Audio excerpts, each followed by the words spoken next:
નમસ્કાર મિત્રો, good morning મિત્રો. આજે નવા લેક્ચરમાં આપણે બધા ભેગા થયા. તમારા સૌનું એમાં સ્વાગત છે. મિત્રો, 4 લેક્ચરમાં આપણે વિદ્યુત ચુંબકીય પ્રેરણ અંગેના નિયમોની વાત કરી હતી અને ફેરાડેના પ્રયોગોની વાત કરી. છેલ્લે આપણે એમાં એક પરિણામ પણ મેળવ્યું ફ્લક્સ તરીકે જે પરિણામ મેળવ્યું એનો ઉપયોગ આપણે હવે પછીના પ્રશ્નોમાં આપણે કરીશું. મિત્રો, EMF તમે જાણો છો, ઇલેક્ટ્રોમોટિવ ફોર્સ, ગતિકીય EMF કોને કહેવાય? મારો આજનો જે પ્રશ્ન છે ખૂબ જ મહત્ત્વનો છે, આપણા માટે IMP પણ છે અને એને અનુલક્ષીને આપણે શરૂઆત કરીએ મિત્રો. તો ગતિકીય EMF એટલે શું? પહેલી તો એ વાત કરીએ. ગતિકીય આપણે ફેરાડેના પ્રયોગમાં આવું શીખ્યા. એક ગૂંચળું હતું, ચુંબક હતું. ચુંબકને ગૂંચળા તરફ લઈ જતા, દૂર લઈ જતા, એમાં ચુંબકીય ફ્લક્સમાં એટલે કે આપણે શરૂઆતમાં એવું બોલ્યા હતા, ચુંબકીય ક્ષેત્રમાં ફેરફાર થવાથી ગૂંચળામાં પેલું સંવેદનશીલ કેલોરીમીટર પોતાનું કોણાવર્તન દર્શાવે છે અને પરિણામે આપણે એવું કહી શકીએ કે આની ગતિને કારણે, આની ગતિ એટલે સાપેક્ષ ગતિ કહીશું, સાપેક્ષ ગતિને કારણે ગૂંચળામાં પ્રેરિત પ્રવાહ ઉત્પન્ન થયો, જેને આપણે વિદ્યુત ચુંબકીય પ્રેરણ તરીકે નામ આપ્યું. મિત્રો, 2 ગૂંચળાવાળા પ્રયોગમાં પણ જોયું. એક ગૂંચળાને કેલોમીટર સાથે જોડ્યું, જેને C1 નામ આપ્યું. બીજા ગૂંચળાને બેટરી સાથે જોડ્યું, જેને C2 નામ આપ્યું. હવે C2ને શરૂઆતમાં C1 તરફ ગતિ કરાવીએ, દૂર લઈ જઈએ અને એ વખતે આપણને સ્થિર પ્રવાહ પસાર થવાથી, પેલાની અંદર C2ને સ્થિર પ્રવાહ પસાર થવાથી આપણને એના બીજા ગૂંચળામાં ચુંબકીય ક્ષેત્રમાં ફેરફાર થવાથી આપણને ત્યાં ગેલોનોમીટર કોણાવર્તન દર્શાવતું હતું, એટલે વિદ્યુત પ્રવાહ પ્રેરિત થયો. મિત્રો, એવું જરૂરી પણ નથી કે તમે સાપેક્ષ ગતિ કરાવો તો જ તમને આ પ્રકારની પ્રક્રિયા જોવા મળે, ના. એમાં ત્રીજો પ્રયોગ, ફેરાડે પોતે એવા મંતવ્ય ઉપર ગયો કે ચલો આપણે હવે સાપેક્ષ ગતિ કરાવવી નથી તો પરિણામ મળે છે. તો એને શું કર્યું? ગૂંચળા આપણે એના જ રાખ્યા. C1ને ગેલોમીટર સાથે જોડ્યું, C2 સાથે બેટરી મૂકી, પણ એ બેટરી જોડે એક ટેપિંગ કી, દાબ કળ એ ગોઠવી, જેથી જે ટેપિંગ કી તમે દબાવો તો એની અંદર વિદ્યુત પ્રવાહ આખે C2 ગૂંચળામાં ફરશે. સ્થિર આધાર બેઝ ઉપર રાખ્યા બંનેને, કોઈને ગતિ કરાવીને. હા, હવે C2 ગૂંચળામાં પેલી બેટરીની જોડે રહેલી ટેપિંગ કીને તમે આમ દબાવો, પુશ કરો છો એટલે સર્કિટ આખી પૂર્ણ થાય છે, એટલે એમાંથી પ્રવાહ પસાર થશે. ગૂંચળું પોતાનામાંથી પ્રવાહ પસાર થવાથી એક સ્વયં ચુંબક તરીકે વર્તે છે અને પરિણામે ક્ષેત્રરેખાઓ એની અંદરથી નીકળે છે. ક્ષેત્રરેખાઓ એવી રીતે આપણે અહીંયા બતાવી, નજીકમાં રહેલું C1 ગૂંચળું એની અંદરથી પસાર થાય, પરિણામેના ક્ષેત્રમાં ફેરફાર થાય અને એને કારણે ક્ષણિક થોડીક જ સમયમાં આપણને આ ઘટના જોવા મળે. ક્ષણિક પેલું ગેલોમીટર આવર્તન દર્શાવે છે. પણ તમે દબાવી રાખો ટેપિંગ કી, પછી ગેલોમીટર પોતાનું આવર્તન જે બતાવ્યું હોય પછી ક્યાં આવી જશે? એનું આવર્તન દર્શક કાંટો 0 ઉપર આવી જશે. એટલે આપણે કહી શકીએ કે વિદ્યુત પ્રવાહ અહીંયા પ્રેરિત થતો નથી. પણ જ્યારે ટેપિંગ કે લઈ લેવામાં આવે, આમ ઉપાડી લેવામાં આવે, મૂકી દેવામાં આવે, ટેપિંગ કે લઈ લીધી, દબાવવાનું જે કામ હતું એ અહીંયા રિલીવ કર્યું, તો એ વખતે ક્ષણિક પૂરતો પેલું ગેલોમીટર વિરુદ્ધ દિશાનું આપણને આવર્તન દર્શાવે છે. તમે ટેપિંગ દબાઈને રાખો તો પણ કોઈ પરિણામ મળતું નથી મિત્રો. તો એ વખતે આપણે એવું કહી શક્યા કે જ્યારે ટેપિંગ કી એટલે કે કી ચાલુ બંધ કરવામાં આવે છે ત્યારે જ પેલું ગેલોનોમીટર ક્ષણિક કોણાવર્તન દર્શાવે છે. એટલે અહીંયા વિદ્યુત પ્રવાહનું મહત્ત્વ નથી, પણ તેના ફેરફારો અગત્યના છે. તમે પ્રવાહ ચાલુ કરો, બંધ કરી દો, ચાલુ કરો, બંધ કરી દો, આ પ્રક્રિયા જ મહત્ત્વની છે, જેના કારણે બીજા ગૂંચળા, જેને આપણે C1 કીધું હતું, એમાં આપણને પેલો પ્રેરિત પ્રવાહ ઉત્પન્ન થાય છે. આવી વાત આપણે ફેરાડેના નિયમમાં કરી મિત્રો. હવે એ જ વાત મારે અહીંયા પ્રશ્નમાં લેવી છે. ગતિકીય EMF આપણે ત્યાં કાં તો ગૂંચળાને અથવા તો ચુંબકને આપણે સાપેક્ષ ગતિ કરાવતા હતા અને પ્રક્રિયા મળતી હતી. તો બસ મારો પ્રશ્ન આ છે કે એવી ગતિકીય EMF એટલે શું? ચુંબકીય ક્ષેત્રમાં ક્ષેત્રને લંબરૂપે યુ આકારના વાહકની બે ભુજાઓ એટલે બાજુઓ પર ગતિ કરતા સળિયામાં ઉદ્ભવતા ગતિકીય ઈએમએફ માટેનું સૂત્ર મેળવો. મિત્રો ખાસ આપણા માટે અગત્યનું છે, તૈયાર કરી જ દઈશું આપણે. ચલો વ્યાખ્યા જોઈએ ગતિકીય ઈએમએફ. તો આપણે એની વ્યાખ્યા લખીએ. જો કોઈ ગતિ ને કારણે વાહકના ચુંબકીય ફ્લક્સમાં ફેરફાર થતા તેમાં ઈએમએફ તેમાં ઉદ્ભવતા ઈએમએફને ગતિકીય ઈએમએફ કહે છે. ગતિકીય ઈએમએફ કહે છે. મિત્રો ફરીથી વાંચી જઈએ. જો કોઈ ગતિને લીધે વાહકના ચુંબકીય ફ્લક્સમાં ફેરફાર થતાં તેમાં ઉદ્ભવતા આપણને ઈએમએફને ગતિકીય ઈએમએફ તરીકે આપણે ઓળખીશું. એમાં ઘણા બધા આપણે વિકલ્પો મૂકી શકીએ.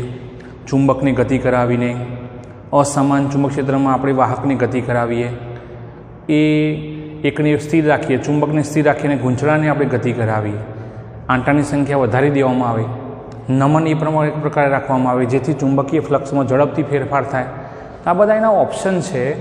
એ કોઈક રીતે આપણે એમાં જો ફ્લક્સમાં ફેરફાર કરવામાં આવે તો એ વખતે ઉદ્ભવતા ઈએમએફને ગતિકીય ઈએમએફ કહે છે. મિત્રો એક આકૃતિ મેં દોરી છે, બરાબર સમજજો. એમાં યુ આકારનો એક વાહક આપણે લીધો, યુ આકારનો, કે જેને આપણે સમાન ચુંબકીય ક્ષેત્ર બી સદિશમાં આપણે એને મૂક્યો છે. આપણે લખીએ છીએ, જુઓ મોટા મોટા મુદ્દા લખીએ. આકૃતિમાં સમાન ચુંબકીય ક્ષેત્ર બી સદિશમાં એક યુ આકારનો વાહક ગોઠવેલ છે, જેનું સમતલ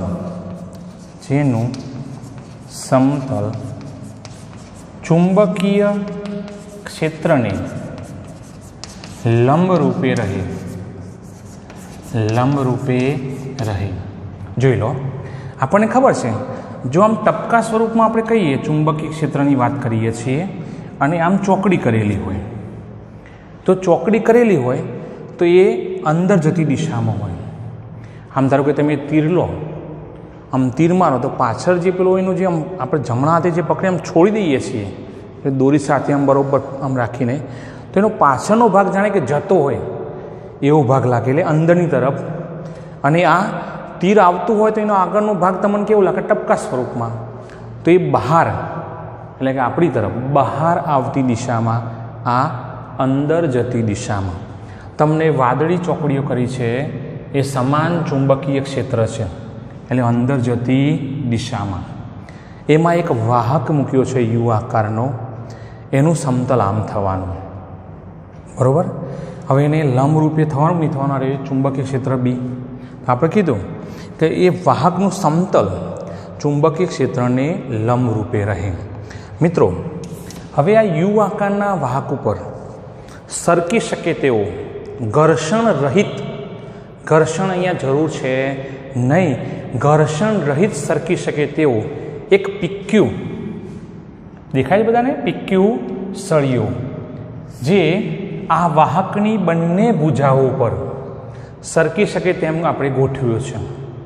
મિત્રો PQ સળિયાને જેવો હું ગોઠવું, જેની લંબાઈ L છે, જેવો હું ગોઠવું કે તરત જ એક સમતલની રચના થાય છે. જુઓ, PQRS દેખાયું બધાને? PQRS ક્યુ આર એસ સમતલની રચના થઈ. હવે સમતલ હોય તો એને ક્ષેત્રફળ પણ હોય, અને ક્ષેત્રફળ હોય તો આપણે એની બાજુઓના માપ પણ લઈ લઈએ. તમે અહીં જોઈ શકતા હશો, આવા વાહકમાં આપણને પ્રવાહની દિશા, આ પ્રવાહનો એરો છે, પ્રવાહ આમ જાય છે, જુઓ દેખાય છે, આમ જાય છે. એ વખતે પી ક્યુ આર એસ સમતલનું ક્ષેત્રફળ સદિશ એ સદિશ. હવે તમે 5મા પ્રકરણમાં ભણી ગયા કે અહીંયા જ્યારે પ્રવાહની દિશા હોય તો આપણે એ પ્રવાહની દિશા ઉપરથી આપણે અહીંયા ચુંબકીય ક્ષેત્રની દિશા, ક્ષેત્રફળની દિશા આપણે બતાવી શકીએ છીએ. જુઓ તો આપણને આમ જાય છે, જુઓ એ આમ આપણે કહીએ ને, મારો ડાબો હાથ પડે છે અહીંયા જે છે ને એ આમ જાય છે અંદરની સાઈડે આપણને જોવા મળે છે, જે આપણને ચુંબકીય ક્ષેત્રની દિશામાં જ આપણને ક્ષેત્રફળની દિશા બતાવે છે. માટે આપણે જોઈ શકીએ, જુઓ એ આમ જાય છે, આમ પ્રવાહની દિશા છે. તો મારો અંગૂઠાની દિશા એ ક્ષેત્રફળ સદિશની દિશા દર્શાવે છે, ક્ષેત્રફળની દિશા દર્શાવે છે. ખ્યાલ આવે છે આ પ્રમાણે?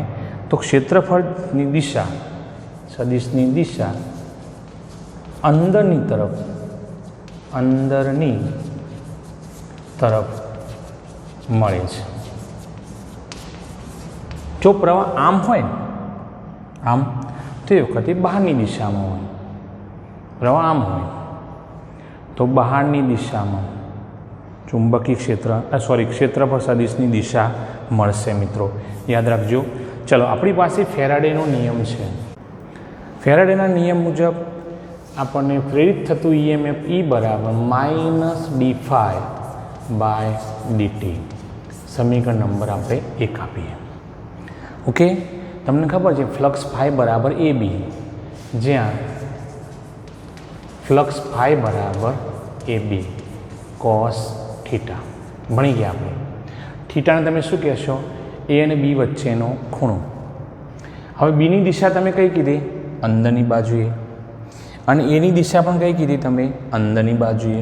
એટલે બીની દિશા અને એની દિશા આપણને અંદરની બાજુએ એની દિશા મળતી. થીટા બરાબર શું કહેશો? 0. થીટા બરાબર 0 હોય તો cos 0 એટલે 1, એટલે ફ્લક્સ ફાઈ બરાબર શું આપણને મળે? AB. ફ્લક્સ ફાઈ બરાબર શું મળશે આપણને? AB. ચલો, એનું તમે શું કહેશો? ક્ષેત્રફળ. આકૃતિમાં જોઈ લઈએ. વાહક માટે ચલો, RQ એ લંબાઈ શું કીધી આપણે? x. તો લંબાઈ RQ બરાબર x અને પહોળાઈ તો પહોળાઈ ક્યાં થશે? RS બરાબર L. RS બરાબર L એટલે કે સળિયાની લંબાઈ. ચલો, આપણે કહીએ ક્ષેત્રફળ A બરાબર લંબાઈ ગુણ્યા પહોળાઈ.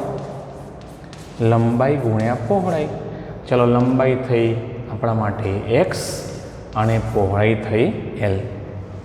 માટે ફ્લક્સ ફાઈ બરાબર, ચલો એની જગ્યાએ કિંમત મૂકી દો તો આપણા માટે થશે XLB. ખ્યાલ આવી ગયો? XLB. ચલો, આ કિંમત આપણે અહીંયા મૂકીએ તો સમીકરણ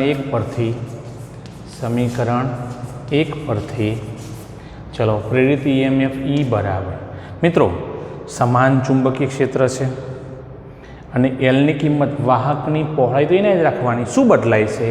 તો વાહકની લંબાઈ, આટલો ભાગ જે ક્ષેત્રફળ છે એમાં બદલાતી રાશિ x છે. તમે સળિયાને કેટલા વેગથી? v વેગથી અંદરની ડાબી બાજુ તરફ ગતિ કરાવો તો તો એ વખતે સળિયો આમ જશે એટલે PQRS ક્ષેત્રફળ ઘટશે અને એ જે ઘટાડો થશે એની પાછળનું કારણ કે આ મૂલ્ય ઘટતું જાય છે, RQની કિંમત ઘટતી જાય છે. અહીંયા બદલાતું પદ માત્ર ને માત્ર x છે, હું અહીંયા મૂકી દઉં તો માઇનસ જુઓ d/dt અને કૌંસમાં મૂકું XLB.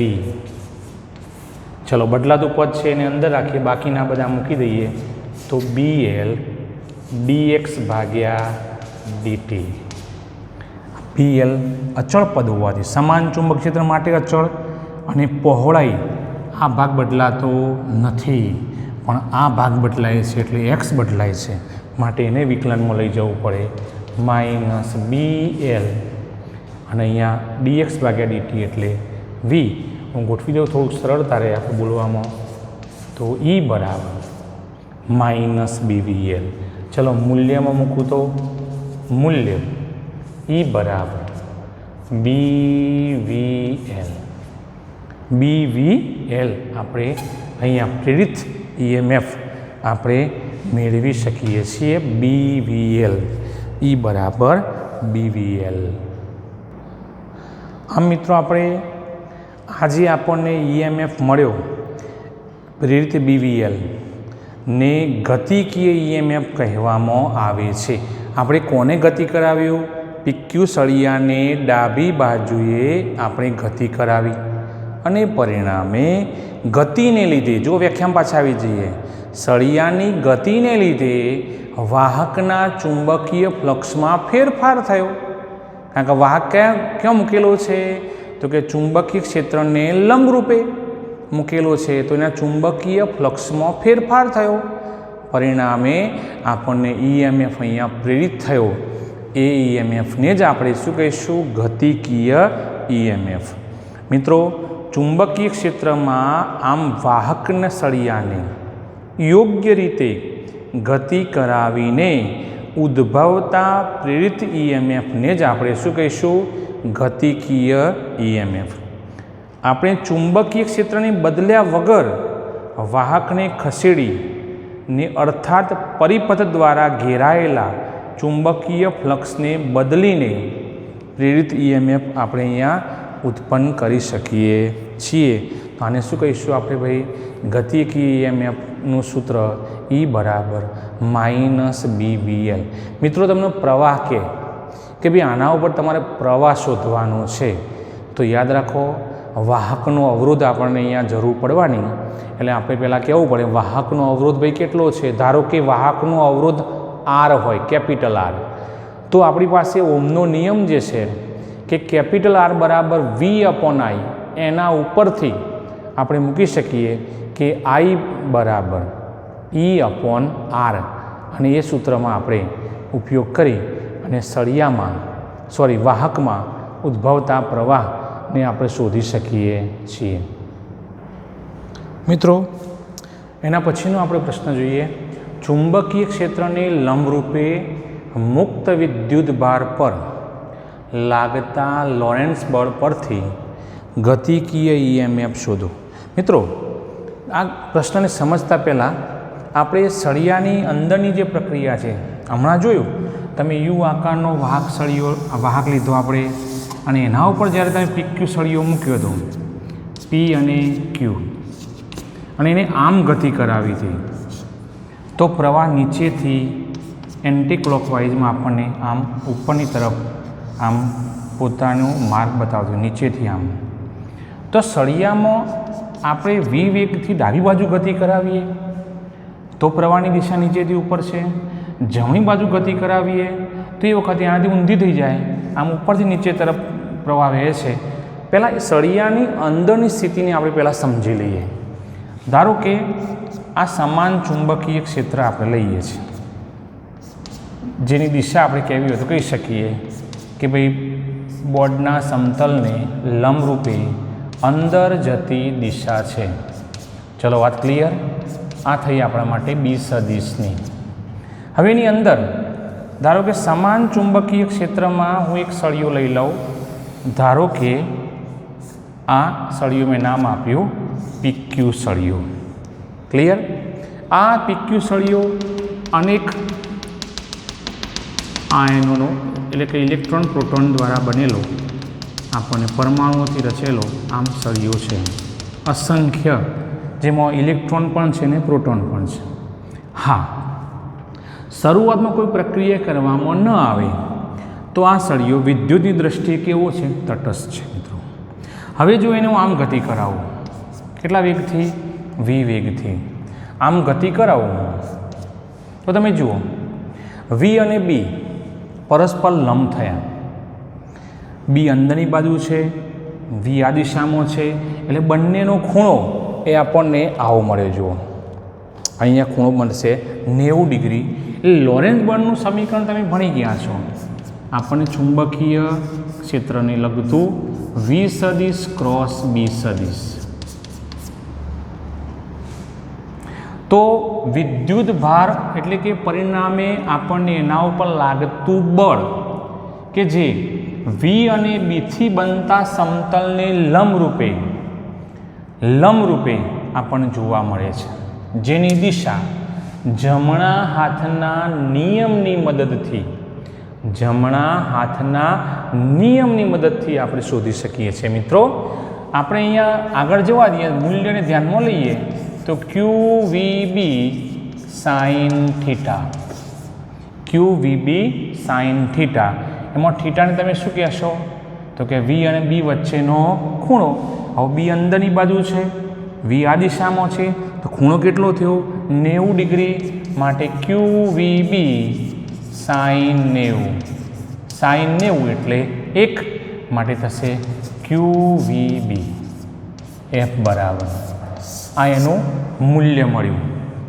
જો અહીંયા મારે ક્યુની જગ્યાએ પ્રોટોન લેવાનું હોય તો પ્લસ ચિહ્ન લખાય અને ઇલેક્ટ્રોન લેવાનું થાય તો માઇનસ. આપણે વિદ્યુતભારનું ક્વોન્ટમીકરણ શીખી ગયા પ્રકરણમાં 1માં, ક્યુ બરાબર એની.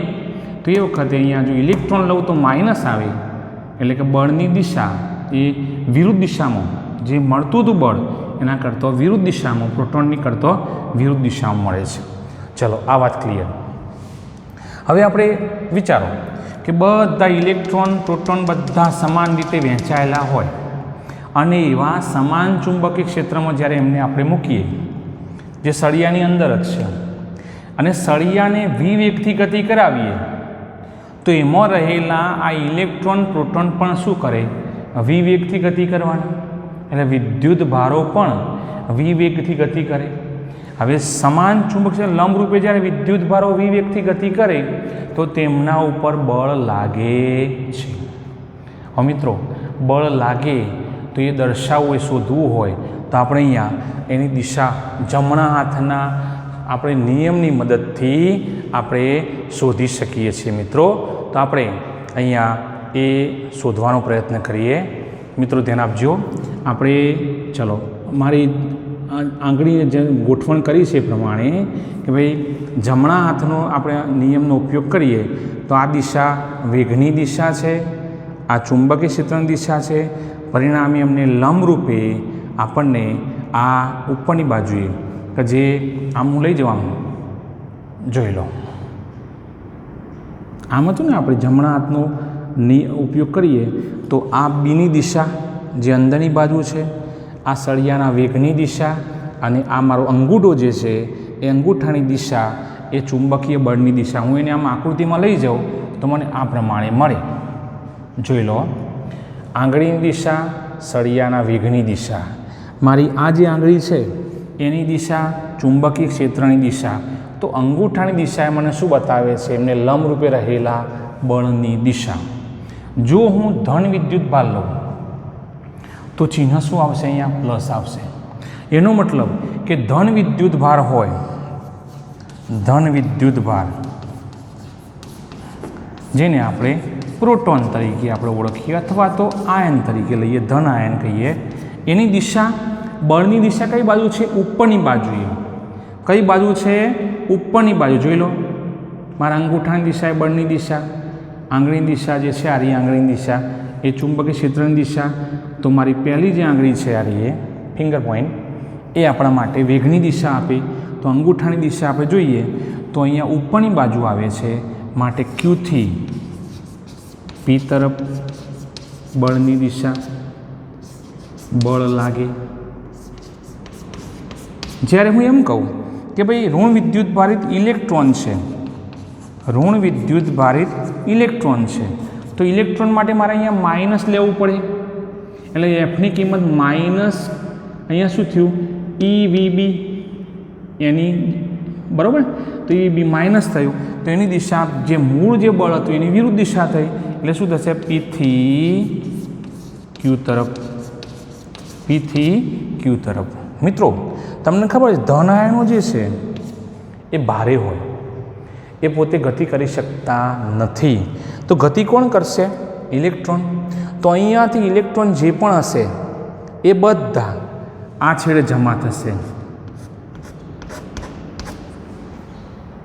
પરિણામે અહીંયા કયો વિદ્યુતભાર ખુલ્લો થશે? તો ધન વિદ્યુતભાર ખુલ્લો થશે.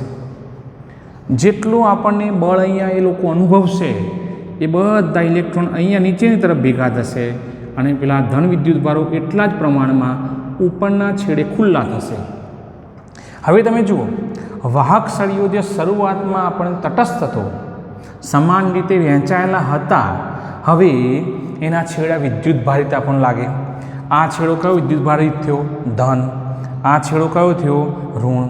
પરિણામે તમને ખબર છે કે ઇલેક્ટ્રોન અને પ્રોટોનની વાત કરીએ તો વિદ્યુત પ્રવાહની દિશા આપણે રૈવાજિક પ્રવાહ કહીએ, એ બેન્જામિન ફ્રેન્કલિનના મત મુજબ આપણે ધન વિદ્યુત ભારથી ઋણ વિદ્યુત ભાર તરફ આપણને જોવા મળે છે. મિત્રો જુઓ, આ V વેગથી જમણી બાજુ ગતિ કરાવો, V વેગથી ધારો કે હું આને જમણી બાજુ ગતિ કરાવું આમ જગ્યાએ આ V વેગથી, તો આ છેડો શું બની ગયો છે? પ્લસ. અને આ છેડો શું બની ગયો છે? માઇનસ. હવે તમે પ્રવાહની દિશા બતાવી શકો. પ્રવાહની દિશા કઈ બાજુ આવે બોલો? તો ધન વિદ્યુત ભારથી નીકળે ઋણ વિદ્યુત ભાર તરફ એ આવે છે. તો જ્યારે સળીઓ બહારની બાજુ ગતિ કરાવો તો ઉપરનો છેડો ધન બનતો હોવાથી આમ સમઘડી દિશામાં, વિષમઘડી દિશામાં આપણને જોવા મળે છે. પણ જો સળીઓ અંદરની બાજુ તમે ગતિ કરાવો, ધારો કે આ પ્રમાણે, તો પ્રવાહ એ વખતે આ છેડો ધન બને છે અને પરિણામે આમાં પેલો જ આવી જાય, જમણા હાથનો નિયમ જ આવી જાય અને એ વખતે નીચેથી આપણને પ્રવાહ સમઘડી દિશામાં પસાર થાય છે. આમ V વેગથી ગતિ કરાવો તો જ્યારે વાહક સળિયાને V વેગથી ડાબી બાજુ કે જમણી બાજુ ગતિ કરાવો તો આપણને પ્રવાહની દિશા જમણા હાથના નિયમની મદદથી એ પેલા ચુંબકીય બળ, લોરેન્સ બળ કહીએ આપણે, એ લોરેન્સ બળની મદદથી આપણને બળની દિશા ઉપરથી ધન અને ઋણ છેડા નક્કી થાય છે અને પરિણામે ધન ધ્રુવથી પ્રવાહની દિશા વહેવાનું શરૂ કરે છે. તો આપણે જ્યારે પણ વાહક સળીઓ આપણે બતાવીએ તો યાદ રાખો, ડાબી બાજુ આપણે V વેગથી ગતિ કરાવો નીચેથી શરૂ થાય પ્રવાહ, અને જમણી બાજુ બતાવો તો ઉપરથી શરૂ થાય. ખ્યાલ આવે છે? તો આપણે એવો એક પ્રશ્ન આપણે અહીંયા પ્રશ્નના સંદર્ભમાં લખ્યો છે, ચુંબકીય ક્ષેત્રને લંબરૂપે મુક્ત વિદ્યુતભાર પર લાગતા લોરેન્સ બળ પરથી ગતિકીય EMF આપણે શોધવો છે.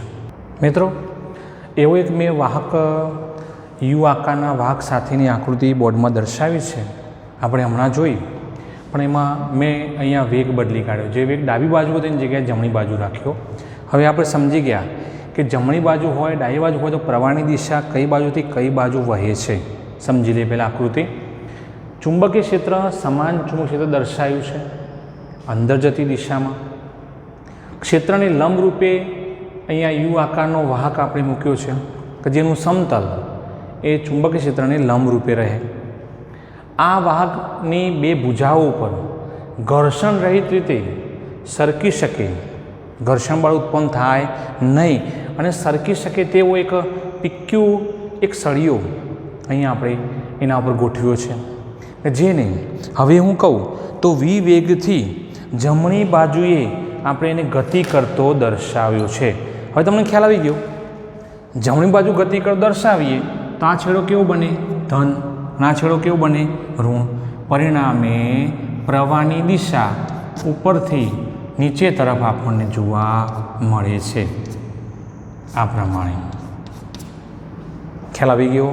એટલે PQRS આપણને સમતલમાં પ્રવાહની દિશા એ એન્ટી ક્લોકવાઇઝમાં આ પ્રમાણે જોવા મળે છે સળિયાને v વેગથી ગતિ કરાવીએ ત્યારે. મિત્રો આપણે આવા ક્ષેત્રને લંબરૂપે અહીંયા વિદ્યુત ભારને ગતિ કરતો વિચારીએ તો એમાં લોરેન્ઝ બળ એના ઉપરથી EMF મેળવીએ. મિત્રો આપણી પાસે લોરેન્ઝ બળ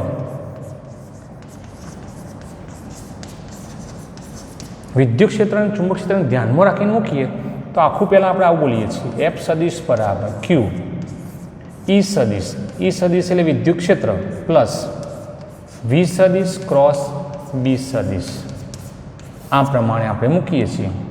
અહીં આપણે વિદ્યુત ક્ષેત્રની વાત કરતા નથી એટલે આખા પ્રશ્નમાં આપણે વિદ્યુત ક્ષેત્રને આપણે 0 તરીકે લઈએ છીએ, માત્ર ચુંબકીય ક્ષેત્રને ધ્યાનમાં લીધું છે. તો સૂત્ર આપણને શું મળશે? F સદિશ બરાબર Q આ 0 થઈ ગયું. ચલો V સદિશ ક્રોસ B સદિશ ઓકે. ચલો is equal to QVB sine theta હું F લઈ લઉં તો અહીંયા દિશા ચુંબકીય બળ થયું. હવે આ કયું બળ થયું? ચુંબકીય બળ. ચુંબકીય બળમાં એની દિશા જમણા હાથના નિયમની મદદથી V સદિશ અને B સદિશથી બનતા સમતલને લંબરૂપે આપણે શોધી શકીએ છીએ. લંબરૂપે આની દિશા હોય છે અને એ પણ તમે જોયું લંબરૂપે આપણને સળિયામાં જો V વેગથી જમણી બાજુ હોય તો વિદ્યુત ભારો પર લાગતું બળ કઈ બાજુ હોય? ઉપરની બાજુએ. અને ધન વિદ્યુત ભારો કહીએ વિદ્યુત ભારો તો નીચેની તરફ લાગે, આગળ માઇનસ ચિહ્ન આવે. થીટા છે શું? તો થીટા એ V અને B વચ્ચેનો ખૂણો. તમે આકૃતિમાં જુઓ Vની દિશા ધન X દિશામાં છે અને Bની દિશા અંદરની સાઈડ છે. બંને વચ્ચે ખૂણો કેટલો? થીટા બરાબર તમે 90 ડિગ્રી લઈ લો તો F બરાબર QVB સાઇન 90 એટલે 1 થશે. તો આપણને વિદ્યુત ભારો પર લાગતું બળ કેટલું મળે મિત્રો? QVB. Q એટલે વિદ્યુત ભાર, V એટલે સળિયાને ગતિ કરવામાં આવે તો એ વેગનું મૂલ્ય અને B એટલે સમાન ચુંબકીય ક્ષેત્ર Bનું મૂલ્ય આપણને દર્શાવે છે. હવે મિત્રો તમે આકૃતિમાં આવી જાઓ. આકૃતિમાં આપણે જ્યારે V વેગથી ગતિ કરાવીએ તો એની અંદર રહેલા વિદ્યુત ભારો ધન વિદ્યુત ભાર અને ઋણ વિદ્યુત ભારો પણ ગતિ કરે છે. એટલે જે સળિયો ગતિ કરે છે V વેગથી એટલા જ વેગથી વિદ્યુત ભારો પણ ગતિ કરે અને વેગની દિશા ચુંબકીય ક્ષેત્રને લંબરૂપે હોવાથી ચુંબકીય બળ અનુભવે. પરિણામે ચુંબકીય બળની દિશા V અને B થી બનતા સમતલને લંબરૂપે આપણને ઉપરની બાજુ જોવા મળી હતી. પરિણામે ધન વિદ્યુત ભારોની આપણને બળની દિશા હમણાં લખ્યું હતું. ધન વિદ્યુત ભારો માટે બળની દિશા કઈ બાજુ? Q થી P તરફ. જ્યારે આપણને ઋણ વિદ્યુત ભારો માટે બળની દિશા P થી Q તરફ આપણને મળે છે. એટલે ખાસ તો આને આપણે ધ્યાનમાં લઈએ છીએ કારણ કે ધન વિદ્યુત ભારો ગતિ કરતા નથી. ઋણ વિદ્યુત ભારો એટલે ઇલેક્ટ્રોન. તો ઇલેક્ટ્રોન કઈ બાજુ બળ અનુભવે છે? તો P થી Q તરફ. એટલે ઇલેક્ટ્રોન નીચે આવશે. આ છેડેથી ઇલેક્ટ્રોન નીચે આવે તો એ કેટલું સ્થાનાંતર કરે છે ભાઈ? સળિયાની લંબાઈ જેટલું. તો એ વખતે L જેટલું સ્થાનાંતર આપણે એને કરાવ્યું કહેવાય. પરિણામે ઇલેક્ટ્રોન નીચે આવશે આ છેડો ઋણ વિદ્યુતભારી બને, ત્યાં ધન વિદ્યુતભાર ખુલ્લો થાય માટે P છેડો ધન વિદ્યુતભારિત બને. રૈવાજિક પ્રવાહ ધનથી ઋણ તરફ આપણને વહેતો જોવા મળે છે.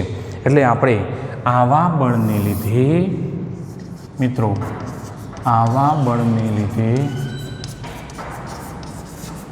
વિદ્યુત ભારો પર કઈ બાજુ? P થી Q. આપણે ઇલેક્ટ્રોનને ધ્યાનમાં લઈએ છીએ અત્યારે હાલ તો. P થી Q ગતિ કરાવતા સ્મોલ l જેટલું સ્થાનાંતર સ્થાનાંતર અનુભવે છે. ઇલેક્ટ્રોન પીથી કઈ બાજુ આવ્યો? ક્યુ તરફ. ઉપરના છેડે તરફથી નીચેના છેડા તરફ આવ્યું એટલે એને કેટલું સ્થાનાંતર કર્યું? એલ જેટલું. માટે એલ જેટલું સ્થાનાંતર અનુભવે તો એ વખતે થતું કાર્ય આપણે શોધવું હોય તો કાર્ય W બરાબર બળ ગુણ્યા સ્થાનાંતર. બળ ગુણ્યા સ્થાનાંતર. અને બળને આપણે ઓળખીએ છીએ. બળ શું છે? QVB. તો QVB અને વધારાનો હવે ઘટક કયો શોધાયો આપણા માટે? L.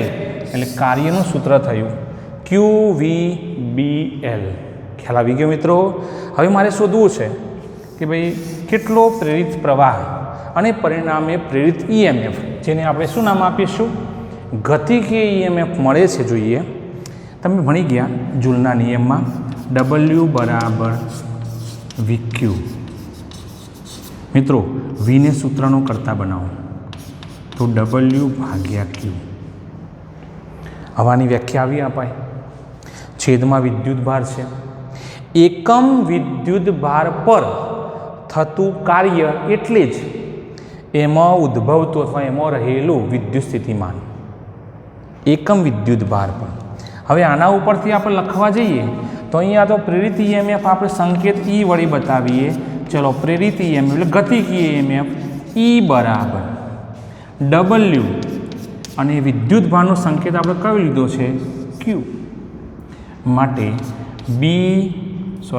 QVBL ભાગ્યા Q. શું જવાબ આવે મિત્રો? BVL આવે કે ના આવે? BVL. અને એ વખતે E બરાબર આપણને જે મળ્યું BVL. બસ આને જ આપણે કહીશું ગતિકીય EMFનું સૂત્ર. અહીંયા મૂલ્યમાં સીધે સીધું મળ્યું આપણને. અહીંયા E બરાબર BVL. આ ઉપરથી તમને પ્રવાહ કે તો તમારે ઓમના નિયમમાં જવું પડે. ઓમના નિયમમાં તમે શું કહેશો કે ભાઈ વાહકનો અવરોધ અમારે જરૂર પડશે. ધારો કે વાહકનો અવરોધ R છે. મેં પહેલા પ્રશ્નમાં કીધું આપણે ધારો કે અવરોધ R લઈએ તો ઓમનો નિયમ શું કહે છે? R બરાબર V/I. આના ઉપરથી તમે I બરાબર સૂત્રનો કરતા બનાવો તો V ભાગ્યા R. તો આ ગતિકીય EMFને લીધે આપણને અહીંયા પ્રેરિત થતો જે પ્રવાહ છે એ પ્રવાહ પણ મળી જાય E ભાગ્યા R. બોલો કેવી મજા પડી ગઈ? આજે તો આપણા આનંદનો પાર નથી મિત્રો. અહીંયા આ પ્રમાણે સમીકરણ જે મળ્યું એ આપણને એ પ્રેરિત થતા પ્રવાહનું સમીકરણ છે મિત્રો. બોલો મજા પડી ગઈ? ઓકે.